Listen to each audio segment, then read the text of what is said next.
हिमाचल प्रदेश जनता party के सदस्यों द्वारा उपमंडल अधिकारी एसडीएम कार्यालय पालमपुर के माध्यम से हिमाचल प्रदेश सरकार को शहीद मेजर सुधीर वालिया प्राथमिक स्वास्थ्य केंद्र बनूरी को ईएसआई के अंतर्गत न लाने हेतु ज्ञापन सौंपा गया। इस मौके पर हिमाचल जनता पार्टी प्रदेशाध्यक्ष श्री पवन कटोच, महासचिव श्री नारायण सिंह डोगरा, कोषाध्यक्ष कुलवंत ठाकुर सहित मेजर सुधीर कुमार वालिया की बहन आशा वालिया और स्थानीय जनता मौजूद रही। नारायण सिंह डोगरा ने बताया कि सरकार के इस फैसले से लोगों को काफी दिक्कत का सामना करना पड़ेगा और पालमपुर अस्पताल पर भी इसका असर पड़ेगा।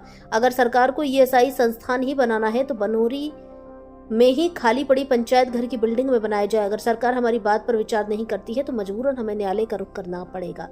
भारत संवाद से राजेश कुमार की रिपोर्ट। जनता पार्टी हूँ और आज मैं सब पत्रकार बंधुओं का स्वागत करता हूँ जो छोटे से आग्रह पे हमारे साथ यहाँ शामिल हुए हैं।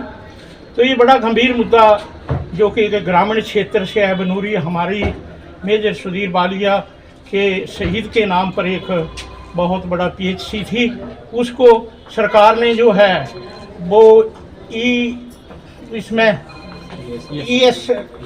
ईएसआई में बदल दिया। ये इंश्योरेंस स्कीम है जो कि श्रमिकों के लिए है। जो श्रमिक भाई हैं, आपको पता ही है हमारा जो ये पालमपुर का इर्द गिर्द का क्षेत्र है बड़ा खूबसूरत है, यहाँ कोई श्रमिक नहीं है। ये बड़े बड़े इंडस्ट्रियल एरिया हब हैं जहाँ पर जैसे बद्दी है, बरोटी वाला है वहाँ, या डमटाल के अंदर हो सकता है। दूसरी बड़ी बात है कि ये जो हॉस्पिटल था एक शहीद के परिवार के लोगों ने बड़ी मुश्किल से लिया था और उसको इसी वजह से दिया गया था कि यहाँ के लोगों को स्वास्थ्य सुविधाएं मिल पाएँ।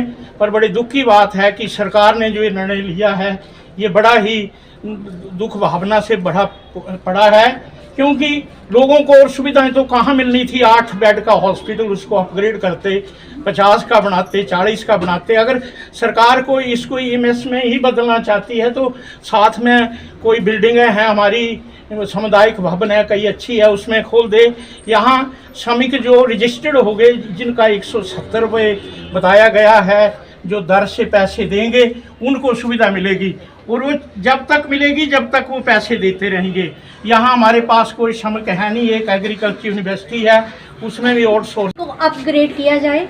और जो आपका दूसरा इंस्टीट्यूट चल रहा है बनूरी में ही पंचायत घर जो है उसके 5-6 कमरे जो हैं वो खाली पड़े हुए हैं, इस संस्थान को वहाँ पर कन्वर्ट कर दिया जाए ताकि सरकार का जो कथन है वो भी बना रहे और जो लोगों का मसला है वो भी सुलझ जाए। इससे वो बिल्डिंग सरकारी बिल्डिंग है वो बेकार में पड़ी हुई है, उसका भी यूटिलाइज हो जाएगा। और अगर कंडवाड़ी में 2 इंस्टीट्यूट चल सकते हैं, एक लेप्रोसी हॉस्पिटल है और एक पीएससी है, अगर कंडवाड़ी में 2 इंस्टीट्यूट चल सकते हैं तो बनूरी में भी 2 इंस्टीट्यूट जो है वो चल सकते हैं। और हर महीने एक तरफ तो सरकार बोलती है कि हम गर्भवती महिलाओं को और नवजात शिशुओं को जो है वो सुविधा देंगे, 9 तारीख को उनका स्पेशल चेकअप रखा जाता है। पर अगर पीएससी में अगर यहाँ से पीएससी को हटा दिया जाता है तो हमारी जो गर्भवती हैं, यहाँ की गर्भवती हैं, वो पालमपुर आकर पूरा दिन लगाकर यहाँ का प्रेशर बढ़ जाएगा पालमपुर का, और पालमपुर आकर उनको मतलब असुविधा जो होगी। उसके बाद इनका आरआई कैंप होता है बच्चों का, वो आरआई कैंप के लिए बच्चे कहाँ जाएंगे? छोटे छोटे बच्चे, क्या वो हर यहाँ तो कहने को सुविधा है, पालमपुर है, नज़दीक है, परंतु मतलब माताएं जो वो अकेली होती हैं कई बार घर में, तो क्या उनके लिए उनको लाने के लिए सरकार की क्या व्यवस्था होगी? एक तरफ तो स्वास्थ्य सुविधा जो उनको अच्छा देने की बात कर रही है सरकार और दूसरी तरफ से जो चीज़ है उसको भी छीन रही है। तो ये दोहरा मतलब उसका मापदंड क्यों है सरकार का?